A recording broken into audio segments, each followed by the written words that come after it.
কুলুদানন্দ ব্রহ্মচারী ছিলেন প্রভুপাদ বিজয়কৃষ্ণ গোস্বামীর শিষ্য।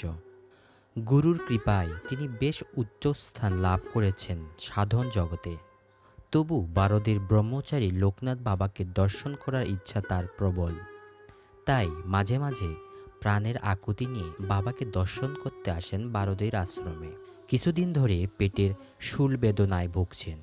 এই বেদনায় অতিশয় কাতর হয়ে পড়ার জন্য ব্রহ্মচারী বাবাকে দর্শন করার ইচ্ছা হলেও যাই করে বারদের আশ্রমে যাওয়া সম্ভব হয়ে ওঠেনি।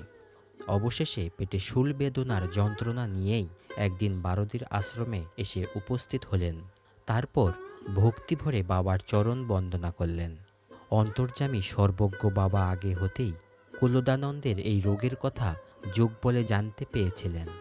প্রাথমিক কুশল জিজ্ঞাসার পর বাবা নিজের থেকেই কুলদানন্দকে জিজ্ঞাসা করলেন, কিরে, পেটের শূল বেদনায় খুব কষ্ট পাচ্ছিস তাই না? বাবার কথা শুনে বিস্ময়ে হতবাক হয়ে গেলেন কুলদানন্দ। তিনি তো তাকে এই রোগের কথা বলেননি। সত্যিই তিনি অন্তর্যামী, তা না হলে এ কথা জানলেন কি করে? বিস্ময়ের ঘোর কাটিয়ে কুলদানন্দ বললেন, হ্যাঁ বাবা, আমি শূল বেদনায় খুবই কষ্ট পাচ্ছি। বাবা বললেন, বেশ, তুই যদি এ রোগের হাত থেকে মুক্তি পেতে চাস তো আমাকে বল। কুলদানন্দ ব্রহ্মচারী কি বলবেন কিছু ঠিক করতে পারলেন না। তিনি চিন্তা করে দেখলেন এই রোগ যন্ত্রণা তার সাধন পথে বিশেষভাবে বিঘ্ন ঘটাচ্ছে। তিনি চেষ্টা করেও ঠিকমতো মনোসংযোগ করতে পারছেন না তার সাধনায়। অতএব মহাশক্তিধর মহাযোগী বাবার কাছে রোগ সারবার প্রার্থনা করাই ভালো। এই ভেবে তিনি কাতরভাবে বাবাকে বললেন, আপনার যদি কৃপা হয় তাহলে এই রোগ যন্ত্রণার হাত থেকে আমাকে মুক্ত করে দিন। বাবা লোকনাথ মহাশক্তিধর মহাপুরুষ। তিনি তার অলৌকিক যোগশক্তি বলে যে কোনো রোগার্ত ব্যক্তিকেই রোগমুক্ত করতে পারেন এবং অনেককেই তা করেছেন। ইচ্ছে করলেই তা পারেন।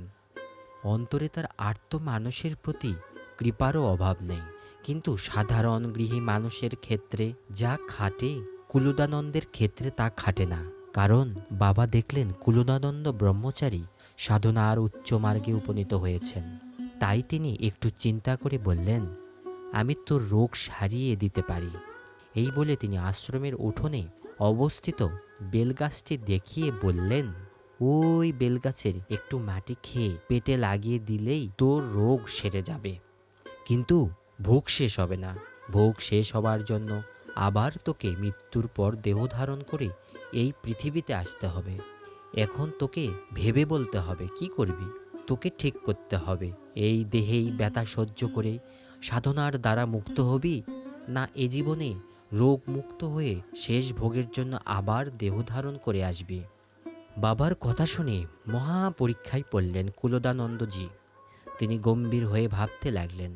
ভাবলেন, এখন তিনি সাধনার উচ্চ স্তরে পৌঁছেছেন। এখন মনে তার বৈরাগ্য। বর্তমানে জীবান্নোক্তির বাসনায় তার প্রবল। এমন অবস্থায় ভোগ শেষ বা সম্পন্ন করার জন্য আবার দেহ ধারণ করা সম্ভব নয় তার পক্ষে। অনেক ভাবার পর জীবান্নোক্তি আর রোগমুক্তি এই দুই পথের মধ্যে জীবান্নোক্তির পথকেই বেছে নিলেন কুলদানন্দজি। তিনি বললেন, এখন জীবান্নোক্তির চেষ্টাই তার কাছে পরম পুরুষার্থ।